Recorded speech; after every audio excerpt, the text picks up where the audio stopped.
Bismillahirrahmanirrahim.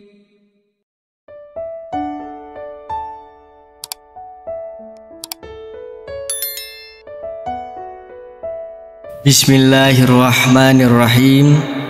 Assalamualaikum warahmatullahi wabarakatuh. Asyhadu an la ilaha illallah wa asyhadu anna Muhammadar Rasulullah. Syukur alhamdulillah kita masih bisa berjumpa lagi di channel ini. Sholawat beserta salamnya Allah semoga tetap tercurahkan kepada junjungan kita Nabi Agung Muhammad sallallahu alaihi wasallam. Allahumma sholli ala sayyidina Muhammad wa ala ali sayyidina Muhammad. Sahabat beriman yang dirahmati Allah, selama ini kita mungkin berpendapat orang yang meninggal itu tidak akan merasakan sakit ketika jasadnya dimandikan. Padahal saat dimandikan tersebut, mayat tersebut menjerit. Diceritakan oleh Aisyah, ketika itu ia tengah menunggu suaminya Rasulullah Shallallahu Alaihi Wasallam kembali ke rumahnya. Ia mengucapkan salam dan kemudian berdiri untuk menyambut sang Nabi kecintaan Allah tersebut. Duduklah di tempat, tidak usah berdiri, wahai Ummul Mukminin. Begitu ucap Rasulullah Shallallahu Alaihi Wasallam. Rasulullah pun kemudian turut duduk bersama Aisyah dan kemudian meletakkan kepalanya di pangkuan istrinya tersebut. Aisyah lantas mencari uban pada jenggot Rasulullah dan menemukan 19 helai rambut yang sudah memutih. Aisyah kemudian berpikir dalam hatinya,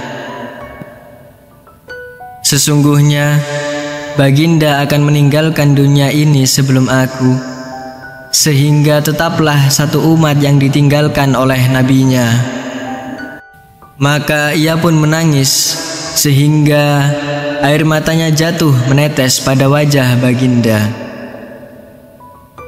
Rasulullah sadar terkena tetesan air mata istrinya. Rasulullah pun kemudian terbangun dari tidurnya. Wahai Ummul Mukminin, apa yang membuatmu menangis? Tutur Rasulullah. Aisyah kemudian menceritakan apa yang ia rasakan setelah melihat uban-uban Rasulullah Shallallahu Alaihi Wasallam tersebut. Tahukah kamu kondisi apakah yang paling menyusahkan bagi si mayit? Kata Rasulullah Shallallahu Alaihi Wasallam, tidak ada kondisi yang paling menyusahkan atas diri mayit dari saat keluar dari rumahnya, anak-anak yang ditinggalkan berada di belakangnya serta menangisinya. Kata Rasulullah, itu memang menyakitkan, tapi masih ada lagi yang lebih pedih daripada itu. Sahut Rasulullah, tidak ada kondisi yang lebih berat atas diri mayit dari saat dia dimasukkan dalam liang lahat dan dikubur di bawah tanah. Para kerabat, anak, dan istrinya meninggalkannya pulang. Setelah itu datanglah malaikat mungkar dan nakir dalam kuburnya, ujar Aisyah. Baginda kemudian tersenyum simpul mendengar jawaban istrinya ini. Beliau lantas menjelaskan bahwa sesungguhnya saat yang paling berat bagi mayit adalah ketika datangnya tukang memandikan mayit. Pemandi jenazah biasanya akan melepaskan cincin yang dipakai si mayit, melepaskan pakaiannya, kemudian memandikannya.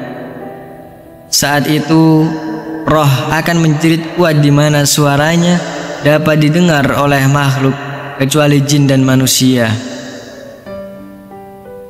Apa yang diserukan oleh roh itu ya Rasulullah?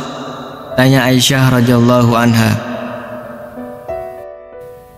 Tukang memandikan, demi Allah, aku memohon kepadamu agar engkau mencopot pakaianku dengan pelan-pelan, karena sesungguhnya saat ini aku sedang istirahat dari sakitnya pencabutan nyawa dari malaikat maut. Begitu ungkap Rasulullah.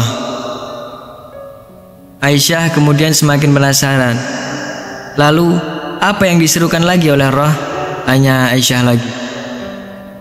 Tukang memandikan, demi Allah, jangan engkau tuangkan air panas, jangan engkau gunakan air panas, dan jangan pula air dingin. Sesungguhnya jasadku telah terbakar sebab dicabutnya nyawaku. Papar Rasulullah. Lalu ketika dimandikan, apa yang diserukan oleh roh itu? Tanya Aisyah lagi.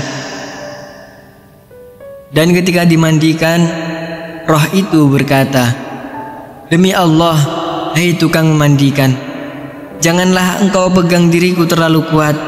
Sesungguhnya jasadku masih terluka karena keluarnya nyawa. Tutur Rasulullah Shallallahu Alaihi Wasallam. Sahabat beriman yang dirahmati Allah, itulah sakit yang dirasakan oleh mayit. Tentu kita sudah tahu bahwa saat pencabutan nyawa itu rasanya begitu menyakitkan, dan bahkan Rasulullah Shallallahu Alaihi Wasallam pun merasakan hal yang sama, dan bekasnya masih terasa hingga saat dimandikan. Jadi, bagi Anda yang suka memandikan jenazah, dengarlah jeritan roh. Wallahu a'lam bishawab.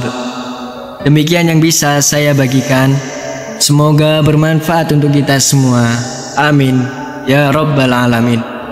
Wassalamualaikum warahmatullahi wabarakatuh.